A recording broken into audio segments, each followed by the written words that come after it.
Welcome to Intuitive Connection, where spirituality and psychology meet to help you be your best and brightest self.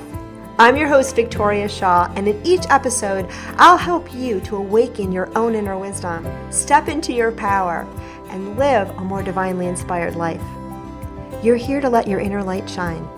Are you ready? Let's do this. So hello and welcome to Intuitive Connection. Today, it's a little bit actually hard to explain the information that wants to come through. So I'm going to kind of let it start going and see where the guides take us.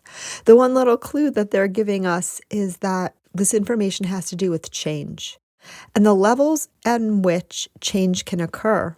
And also how we can sometimes get information and achieve a level of conceptual understanding before we're actually able to have that information sort of internalized on that experiential level and experience real, true, and profound changes in our lives. All right, so here we go. So I was thinking about this today when I was driving home and my brain was sort of wandering around, and I was thinking about a certain, I can't even remember what it was, but some kind of realization that I've had recently, which is something that I've known for a really long time, like in my mind, like something that I understood spiritually, like this is a good idea or this is how things should be. And I just realized that while I understood it and could communicate it and have even received guidance on this particular topic, which I don't remember what it was, for some of my clients, it's only now that I'm really starting to live it, right? And I see this a lot with my clients too, and just folks in the spiritual community in general, where we understand things like forgiveness. We understand things like surrender. We understand that we are all, light and love beings having a human experience, and yet we don't always live our lives according to these understandings, to these higher principles. And in fact, the guides say, to a certain point, the understanding isn't really the point at all. Now, I've seen too, and this is where they're kind of redirecting me, in the work that I do, oftentimes people heal on levels and they grow on different levels. Sometimes they grow actually almost unconsciously, the guides say. So they simply notice these shifts in their lives without having any understanding even of what is going on. An example of that would be Eckhart Tolle, right? His story, I wasn't there, but the way he tells the story is he was in a dark state, suicidal, tortured by his own mind, by his own thoughts. And then all of a sudden that lifted and he found himself in another space, and a space of ease and joy and wonder. And he said it was 2 years later when he started to realize what had happened that he wasn't thinking anymore, that he had released his attachment to thought. And so it wasn't a conceptual understanding. Like if you read his books, like The Power of Now, and it's only the present moment and we need to get out of the ego and we need to still the mind and yada, yada, yada. Those are concepts. Those are thoughts. Those are the way that he's explained his experience. But it's very different than the experience of living it, right? Right? Most of us do not live in a state of total presence. We don't live in a state of total surrender.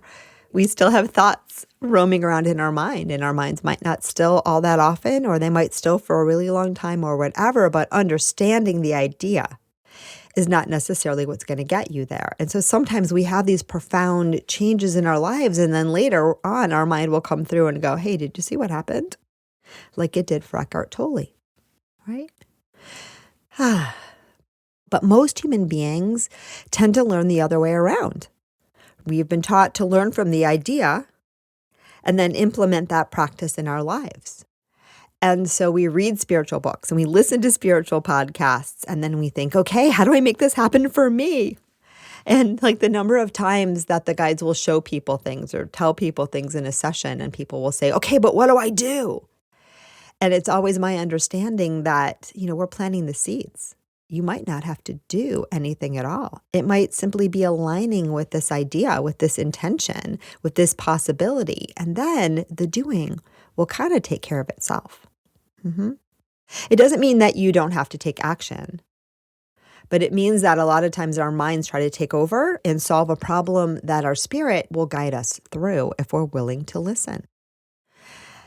And so sometimes these conceptual teachings, right, it can be a long time, if ever, before the understanding in our mind of how these things should be and the experiencing of it.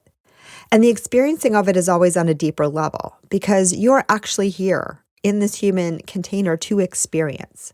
As you've heard me say before, life, right, is an experiential process. And the being, right, the experiencing, that is where the gold is. And that, my friends, does not come from the mind. But I have some pretty good news here. And that is what I've seen again and again with myself and with others. Sometimes those concepts, sometimes those ideas amount to seed planting, right? We read a book like The Power of Now, and maybe it resonates with us so deeply, but we don't know what to do about that. And maybe we join a group and we try to figure out like, what are the steps to, being in the now, like Eckhart Tolle. And he would tell you, I'm pretty sure, I think he does in the book, that, don't read the book that way.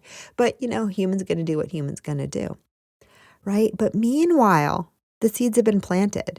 You now understand that there's another way of being, right? Your spirit has been reminded, reactivated, realigned. And so life, if you let it, will show you, will guide you, will allow you, will open up for you. Isn't that amazing? And so again, sometimes I see these principles as sort of guiding ways, and it's not that we have to force or push, but we just sort of allow that, oh, I know this to be true, and now I'd like to align with it more. I'd like to experience it more. I'd like to flow with it more, and I'd like to see where life will take me. Now, sometimes when you set an intention or have an idea, life will show you where it's not happening for you. And that is okay too, because again, those are the areas where we need to stretch and grow. And life is showing us, life is helping us, life is supporting us. And again, all we have to do is show up with presence and a clean, pure, aligned intention, or as aligned as we can get it, and we are good to go. And by the way, even if you don't have those things, life will still be working. So fear not. Life is always working for you, even when it feels like it's not. And the guides remind me to say there's actually nothing you can do to mess it up. Okay? So please know that. I'm going to fold that page over and know that for myself as well, because sometimes I still forget. But the point that we're talking about today is oftentimes we try to do the work of spiritual development in our minds, in our heads, in our understanding. And again, this can be a potent and important first step because it can be a remembering. It can plant the seeds. But the guides say it can also be a red herring. It can also take us away because the mind's going to be what the mind's going to be. And when we try to grasp things too tightly with our mind, we tend to squeeze the life out of them, right? We tend to choke them. We choke their essence. And also, the mind will often be fraught with misunderstanding. So you think you got it in your head and you talk yourself around it, but if you're not living it, that's a very different thing. And so you see this with a lot of religious teachings, but I also see it with people who are very spiritual too, right? They understand what the concepts are and they think that they're living in accordance, but they're really, really not. So I don't want to offend anybody here, but years ago, my kids went to a Quaker school, and I love Quakers, and I love that philosophy and that approach, and I was really drawn to it. And one of the tenets of Quaker philosophy, and if there are any Quakers listening to the podcast and I'm getting this wrong, I apologize. I'm going to do the very best I can do, but they're really big on non-judgment, right? Not judging others. And of course, that's a beautiful thing. I am down with that too.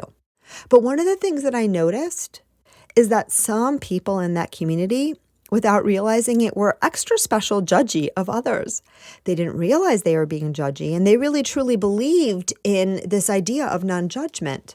But their way that they were living hadn't completely caught up to their ideology yet. And I believe that this was not everyone, by the way, but some people. And I really believe that we're often drawn to the teachings that we need to hear because these are the areas that we need to grow.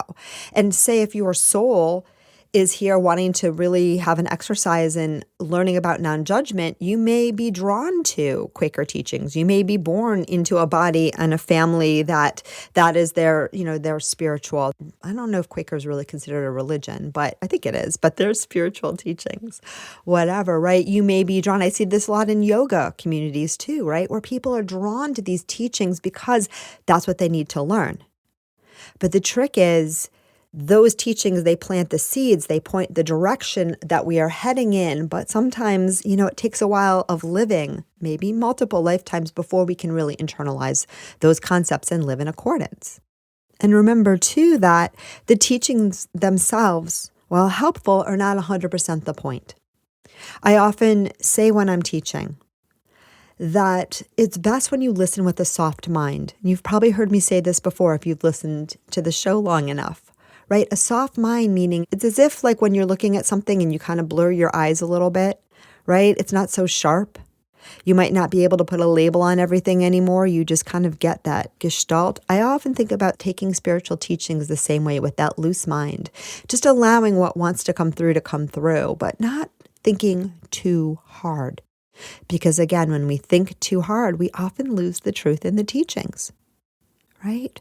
And so non-judgment could mean a lot of things. This is not my understanding of how Quakers work, but there are times that we say, non-judgment, except for the guy, across the road in that town. Those guys we judge. We just don't judge our own people, right? I mean, that would be a gross misinterpretation of thou shalt not judge. But it happens because people are human. So again, when we listen with that soft mind, or the guides say when we listen with our heart, right? And we open our heart to these teachings, that too can help us bring them in more on the experiential level. And that can lead to a deeper level of change. So the guides are prompting us to do a little exercise, and this is so cool because they don't usually do that, or maybe I just don't usually stop talking long enough to hear them. But this involves a pen and paper. So you can do this now, or if you happen to have one handy, or you can do this later. But it's around meditating on and writing down the key spiritual principles that you think you are working on right now, right? Could it be non-judgment? Could it be forgiveness? Could it be surrender, going with the flow? Could it be being more present and living in the now? Whatever these tag words are, having a positive mindset, which I don't always think of as a spiritual teaching, but that's a conversation for another day. But you can either meditate on it and see what comes up intuitively, or you can use your mind and say, like, these are the things that are popping up on my radar a lot, or the things that I think about a lot. Put them down on a piece of paper, okay? And imagine as you're doing that, you're doing two things. You are setting an intention, but you're also, and this is actually the same thing, you're calling in all of the energy to show you, one, is this the right place to focus? And how far along am I on this path of really vibing and aligning with this principle? Am I understanding this principle properly, or do I need a little bit more elucidation? And also, is this something that doesn't resonate with me at all, that I'm ready to let go? And ask yourself those questions again intuitively. And also invite life to answer those questions intuitively, right? Put it down in your journal on your piece of paper. Feel into those questions and then notice what happens next. Do you see books around this topic and popping into your life? Do you have opportunities in your day-to-day living to, say, surrender to something? Just start to notice. Because again, the purpose of spiritual teachings is always to awaken a deeper knowing within you, right? And the words aren't even important, friends. The words are just what the guides use because that is the commodity that human beings, trade information on in this realm. But a lot of times the energy transmission has nothing to do with the words at all, right? And again, that's where the soft mind comes in. But again, this is around those spiritual teachings where you feel yourself drawn, where you feel like either this is something, man, I am totally rocking this, or maybe something that you feel drawn to develop more. And the exercise is around sort of discerning between that kind of ego attachment to these ideas and where we are in terms of our true understanding. And remember too, sometimes we chase something, right? You are chasing. I know a lot of people, I want to chase that place that Eckhart Tolle is in, that place of pure presence. I got to get there. When I get there, I'm going to be so happy. My guides are telling me he's not even there. He is there, right? But it's definitely there, but not in the way that your mind wants to chase it. Because being there is simply being present with whatever's happening, right? So wherever you are now, you can be there. You are there. And you can expand more and more into the now, right? You can allow yourself to surrender to what is. But if you look at it like a goal that you're chasing, you've lost the now altogether. Now, the last thing that guys wanted to say about spiritual teachings and the mind, because now they've actually shown me what the topic is. So, yahoo! Now I even have a title for this episode. The last thing that they want to share about spiritual teachings and the mind is that oftentimes spiritual teachings appear to be paradoxical, right? They appear to be in paradox. And they say that is because they're elucidating the limits of the human mind. The human mind in and of itself can't capture these deeper truths. You can live them, you can experience them, you are them right now. Right? But the mind is a little bit slow to catching up and will never get there completely. And so these paradoxes are a way that we can bypass the mind, that we can stretch the mind, that we can feel into the truth of these truths without getting the mind all in a huff, right? All kind of like doing its mindy old thing. Does that make sense? So I'm thinking about like Zen koans, and I hope I said that right, that are paradoxes. But really all the time, my guides speak in paradoxes, right? I just did speak in paradox. Because again, it's sort of like saying, there's time and there's no time, right? A lot of the fundamental truths of life are not things that your mind can grasp. And so allowing for that and feeling into the contradiction, the disparity, the confusion, is one of the most surefire ways to release it. Your mind wants to know. That is its job. Your job as an incarnated angel, I love that, is to allow your mind to do her work without getting too invested. So when you take in these spiritual teachings, just notice how you're responding.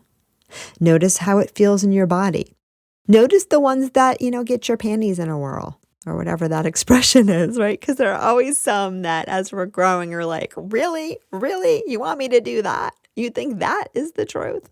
And sometimes we don't even know what those are until we set that intention to flow into those. Remember too that sometimes what your mind thinks you want is not what you need at all. And that the deeper process of life is to surrender and to let life show you what you need. Right? And she always will. And know that your mind is an amazing gift for helping you navigate this human journey. But at a certain point, you got to let her go. All right, so that's all that comes through today. I hope that was as helpful for you as it was for me.